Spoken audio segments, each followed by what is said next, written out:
एक समय शहर से कुछ ही दूरी पर एक मंदिर का निर्माण किया जा रहा था। मंदिर में लकड़ी का काम बहुत था, इसलिए लकड़ी चीरने वाले बहुत से मजदूर काम पर लगे हुए थे।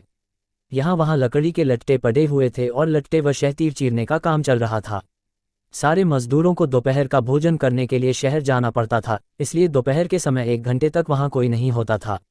एक दिन खाने का समय हुआ तो सारे मजदूर काम छोड़कर चल दिए। एक लट्टा आधा चिरा रह गया था। आधे चिरे लट्टे में मजदूर लकड़ी का कीला फंसाकर चले गए। ऐसा करने से दोबारा आरी घुसाने में आसानी रहती है। तभी वहां बंदरों का एक दल उछलता कूदता आया। उनमें एक शरारती बंदर भी था जो बिना मतलब चीजों से छेड़छाड़ करता रहता था। पंगे लेना उसकी आदत थी। बंदरों के सरदार ने सबको वहां पड़ी चीजों से छेड़छाड़ न करने का आदेश दिया। सारे बंदर पेड़ों की ओर चल दिए, पर वह शैतान बंदर सबकी नज़र बचाकर पीछे रह गया और लगा अंगेबाजी करने। उसकी नज़र अधरे लट्टे पर पड़ी।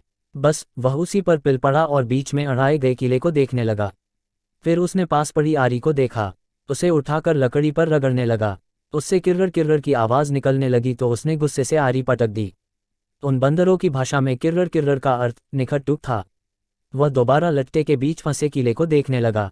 उसके दिमाग में कौतूहल होने लगा कि इस किले को लट्टे के बीच में से निकाल दिया जाए तो क्या होगा। अब वह किले को पकड़कर उसे बाहर निकालने के लिए जोर आजमाइश करने लगा।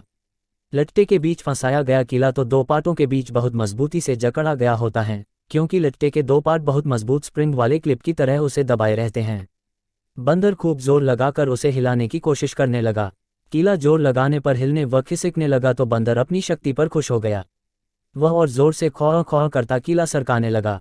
इस धींगामुश्ती के बीच बंदर की पूंछ 2 पार्टों के बीच आ गई थी, जिसका उसे पता ही नहीं लगा। उसने उत्साहित होकर एक जोरदार झटका मारा और जैसे ही किला बाहर खींचा, लट्टे के 2 चिरे भाग फटाक से क्लिप की तरह जुड़ गए और बीच में फंस गई बंदर की पूंछ। बंदर चिल्ला उठा। तभी मजदूर वहां लौटे। उन्हें देखते ही बंदर ने भागने के लिए जोर लगाया तो उसकी पूंछ टूट गई। वह चीखता हुआ टूटी पूंछ लेकर भागा। कहानी सुनाकर करटक बोला, इसीलिए कहता हूं कि जिस काम से कोई अर्थ न सिद्ध होता हो उसे नहीं करना चाहिए।